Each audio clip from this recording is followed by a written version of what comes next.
something happened in China in 2025 that caught the whole world off guard. A factory there started making a brand new kind of battery. But here is the wild part. This battery does not use lithium at all. The main stuff inside it is something so common that you probably have a box of it in your kitchen right now. It costs about $1 per pound at the store. And yet, this simple ingredient is powering a battery that does not catch fire, works in bitter cold, and can last almost 30 years of daily charging. The company behind it just landed the largest battery order anyone has ever seen. We are talking 60 gigawatt-hours of capacity. To put that in perspective, that one deal is close to half of everything that company made in all of 2025 combined across every type of battery they sell. Meanwhile, American battery companies spent 3 decades betting everything on lithium. They had every chance to explore this other option. They passed on it. They called it a hobby, not a real technology. Now they are watching the ground shift under their feet in just a few months. And they did not see it coming. If you like videos like this, please hit the like button, because these take a ton of work to put together, and subscribe so you do not miss the next one. The story you are about to hear is about how China found a way around lithium, while America was busy looking the other direction. The ingredient was hiding in plain sight the whole time, and the company that made it happen is one most Americans have never even heard of. But before we get to that company and that massive deal, you need to understand why lithium ruled the world for so long, and why nobody thought anything could ever take its place. How lithium took over everything. Think back to the early 1990s. Phones were the size of bricks. Laptops weighed as much as a bowling ball. A video camera battery gave you maybe 1 hour if you were lucky. The idea of a phone that fit in your pocket and lasted all day sounded like something from a movie. Nobody could squeeze enough energy into a small enough space without making the battery so heavy it was useless. Then, in 1991, a company in Japan called Sony released the first lithium battery for regular people to buy. The amount of energy packed into every pound of battery jumped to about 3 times what it was before. It happened almost overnight. Suddenly, things got smaller. Phones got smarter. Electric cars started to look like a real possibility instead of a crazy dream.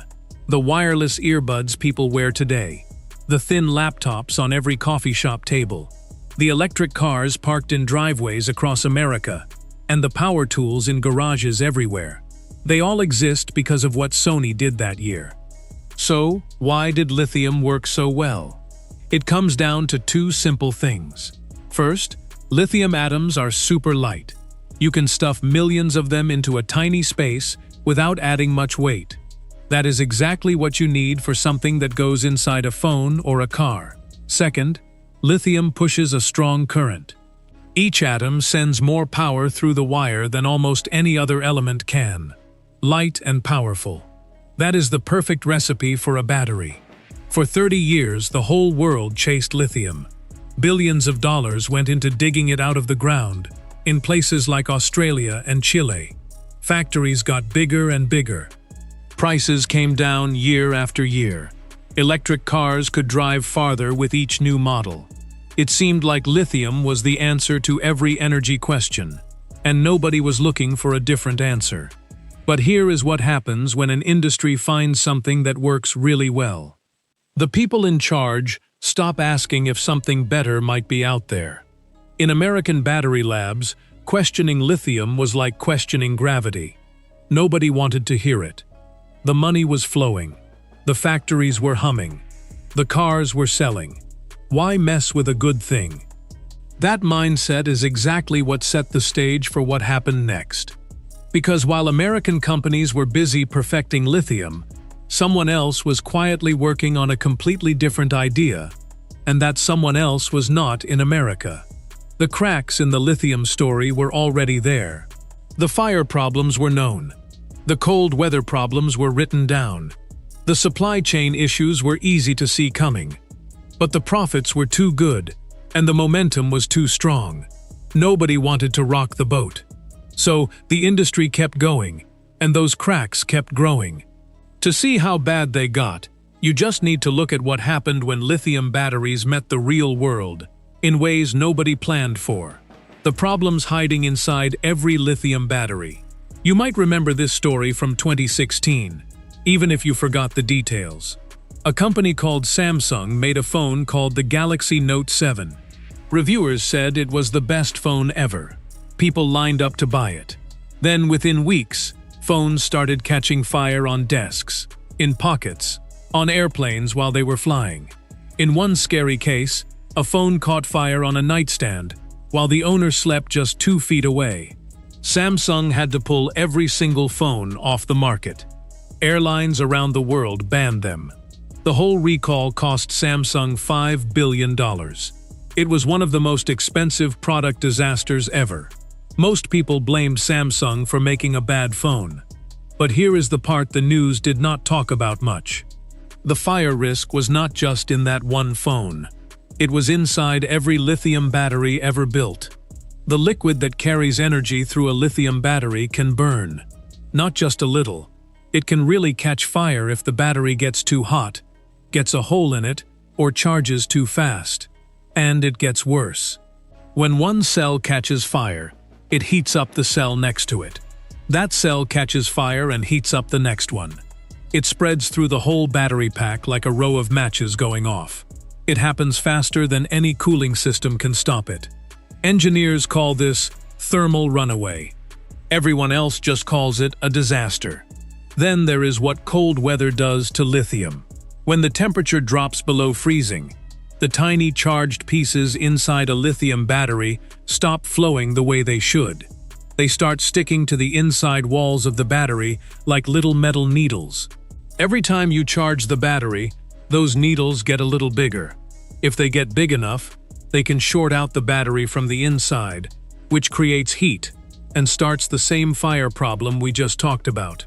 Even when the needles never get that big, cold weather still ruins your range. At the freezing point, a lithium battery loses a big chunk of its promised distance. Not because anything broke, just because the air outside got cold. For someone driving an electric car in Minnesota in January, that can mean losing more than 100 miles of range on a morning when they need every mile they can get. Every electric car owner in a cold climate knows this secret. They talk about it in parking lots and online groups. The brochures never mention it, but winter shows the truth. These were not secret problems. Engineers had written about them for years. They built better cooling systems. They wrote smart software to manage the batteries. They even put heaters inside the packs to keep them warm. But none of that fixed the real issue. Lithium just does not work well in the cold. It never did. It never will. And between 2020 and 2022, the price of lithium itself went crazy. It jumped to 8 times what it cost before in just 24 months. Then in 2023, it crashed by 70% in 1 year. The industry had built the future of clean energy on something that changed price, like a roller coaster. American companies kept pushing lithium anyway. But across the Pacific, someone was paying attention to those cracks, and they were about to do something about it. The answer had been sitting right under everyone's nose for 60 years. The battery ingredient America left behind. Here is something most people do not know. Long before lithium became the star of the battery world, scientists in the 1960s were looking at a totally different element. This element sits right below lithium on the periodic table. It acts in a lot of the same ways, and there is more of it in the ocean than almost anything else. You know it as table salt. The science word for the useful part of salt is sodium. The first rechargeable battery that packed a lot of energy was not a lithium battery. It was a sodium battery. Ford Motor Company built it in 1966. It was cool to watch in a lab, but it had one huge problem. It had to run at about 300 degrees Celsius. That is hot enough to melt lead. Nobody was going to put something that hot under the hood of a family car. So, the idea sat there. Interesting, but useless in the real world. Then, in 1972, a scientist named Stanley Whittingham figured out how to make a lithium battery work at normal room temperature. That one discovery changed everything. Lithium jumped ahead of sodium and never slowed down. When Sony started selling the first lithium batteries in 1991, the race was basically over. Over the next 30 years, more than $1 trillion went into lithium technology all around the world. Sodium got put on a shelf, not because someone proved it was worse, just because nobody wanted to spend the money to prove it could be better. But sodium had one problem that drove researchers crazy for 40 years. Sodium atoms are about 35% bigger than lithium atoms. Inside a battery, atoms have to slide in and out of a storage material over and over without breaking it. Lithium fits perfectly between the layers of graphite, which is the stuff inside your pencil. The fit is so good that lithium can go in and out almost forever without wearing anything down. Sodium atoms were just too big. Every time one tried to squeeze into graphite, it cracked the structure apart. After a few hundred charges, the battery was dead. The energy was there. The chemistry worked, but the storage material could not handle the size of the atoms. That one problem shut down sodium battery research for 40 straight years. American companies looked at it and said, "No thanks." They had lithium working, and lithium was making them money. Why risk billions on salt? But not everyone felt that way. A small team in Canada found something in the year 2000 that would eventually change the whole story. There was no big announcement, no headlines, just a quiet discovery in a quiet lab. It would sit there for another 20 years before the right company came along, picked it up, and decided to spend the money that nobody in America was willing to spend. That company was not in Detroit or Silicon Valley. It was in China, and it was about to do something the whole battery industry said could not be done. The discovery that changed everything. Let us go back to that Canadian lab in the year 2000. A team was working with a material called hard carbon. Hard carbon is made by heating up plant waste and similar stuff to super high temperatures in sealed containers with no oxygen. It sounds fancy, but what comes out looks nothing like the neat, tidy graphite in a pencil. Graphite has clean layers stacked up like a deck of cards. Hard carbon is a jumbled mess. It has pockets and gaps of all different sizes scattered everywhere. Under a microscope, it looks like someone shook a box of carbon atoms and they froze in place. It is messy. It is random. It does not look useful for anything precise, let alone a battery. But here is where the accident turns into history. Those messy pockets happen to be just the right size to hold sodium atoms. Sodium can slide in and out of hard carbon thousands of times without breaking anything, because there is no neat structure to break. The atoms just drop into whatever pocket fits them. When the battery gives out power, they slide right back out. It is that simple. The problem that had stumped the smartest battery researchers for 40 years suddenly had an answer, and the answer had been sitting in that lab the whole time. It was not a new element. It was not a new idea. It was just a different kind of carbon that nobody had tried with sodium until this team gave it a shot. But there was a catch, and it was a big one. Hard carbon soaks up moisture like a sponge. The same messy structure that makes it good at holding sodium also makes it grab water. Even a tiny bit of water inside a battery reacts with the liquid in there and creates gases that ruin the cell from the inside out. In a lab with small batches and careful handling, you can keep things dry enough. But in a factory making thousands of batteries a day for cars and power grids, this was a totally different problem. You cannot guarantee that every single battery comes out perfectly dry. The risk was too big. The cost of getting it wrong was too high, and the money needed to solve it was more than any university or small company could handle. So for 20 years, the discovery just sat there. American labs wrote papers about it. Japanese companies did small tests. European schools asked for grants. Everyone thought the science was interesting. Nobody wanted to put down the billions of dollars needed to turn it into a real product. The potential was obvious to anyone who read the research. But potential does not build factories. Potential does not put batteries in cars. What was needed was a company with deep pockets and a willingness to take a risk that everyone else had passed on. American companies had the money. They chose not to use it. They stuck with lithium because it felt safe. But one company in China was about to look at the same research, see the same potential, and make a bet that would leave the entire American battery industry speechless. How a Chinese company quietly won. The company is called CATL. The full name is Contemporary Amperex Technology Company Limited. They are based in Fujian, China.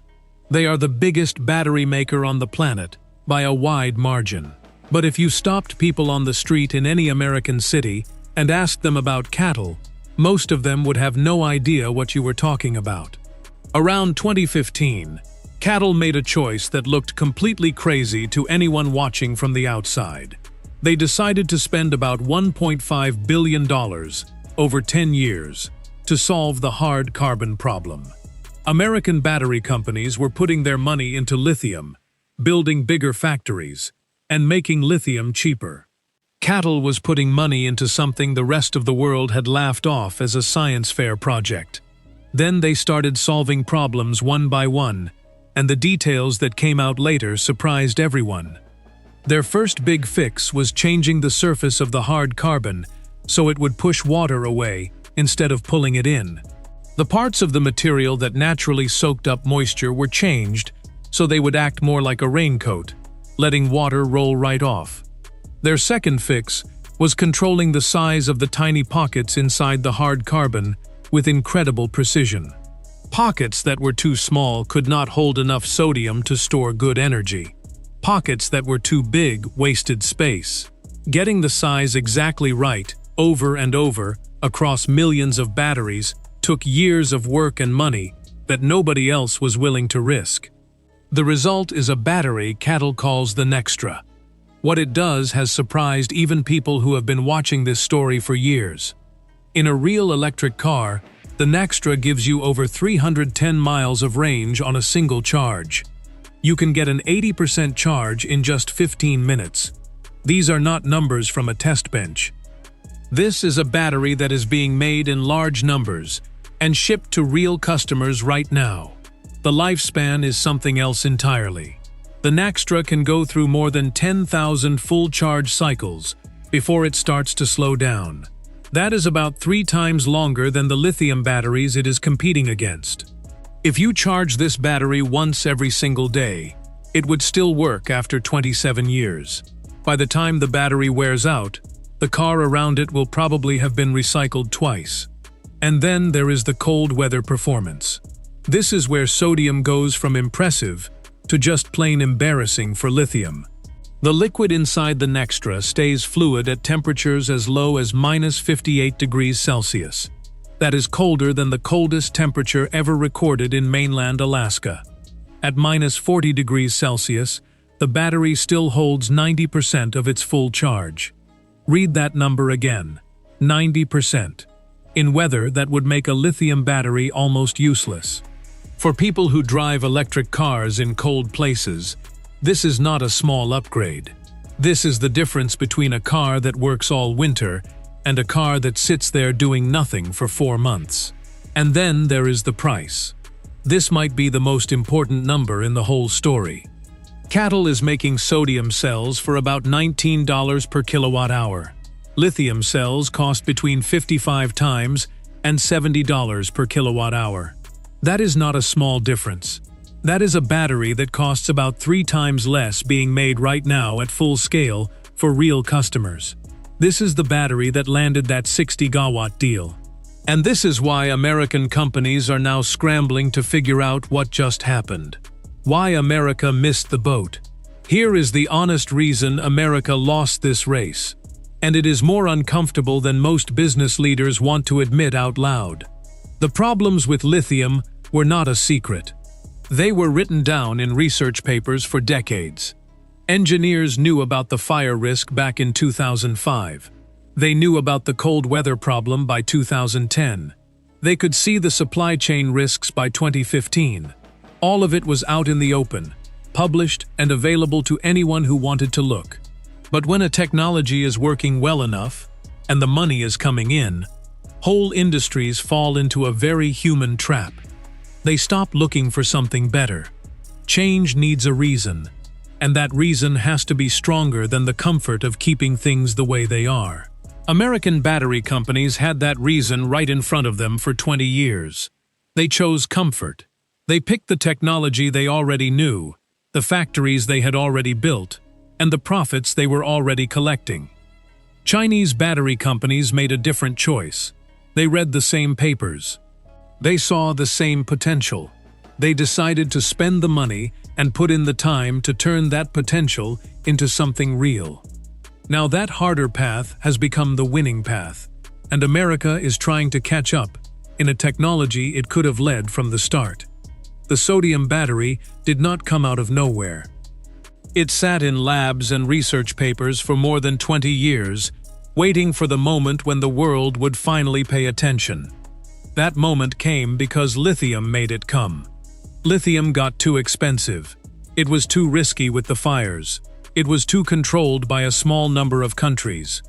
All of that pushed the industry to finally look at the alternative that had been sitting on the periodic table the whole time. For American car companies trying to make affordable electric vehicles, this is really tough news. Chinese electric cars with sodium batteries can be priced lower than American companies can match with lithium. The gap in raw material cost is just too big. You cannot design your way around a 3 times difference in what the basic stuff costs.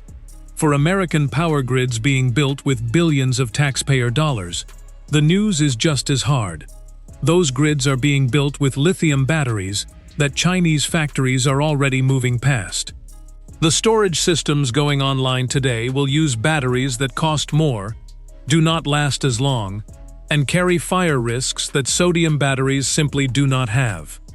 The future of energy was hiding in your salt shaker the whole time. China figured it out first. They spent the money. They solved the problems. They built the factories. America is now in the position of a country that watched a whole new industrial revolution begin and stayed home reading the newspaper. The lithium era is not over yet, but for the first time in 30 years, the world has a real alternative, and it is not controlled by American companies. That 60 gigawatt-hour deal in 2025 was not just a contract. It was a sign that the map of global energy just got redrawn, and the new center is not where anyone in Detroit or Silicon Valley thought it would be. If you like this story and want to keep seeing more like it, hit the like button, subscribe, and turn on notifications so you never miss the next one. There are more videos on the screen right now if you want to keep going. So, here is a question for you. If a sodium-powered electric car cost half the price of a lithium one and worked better in winter, would you buy it? Tell me in the comments.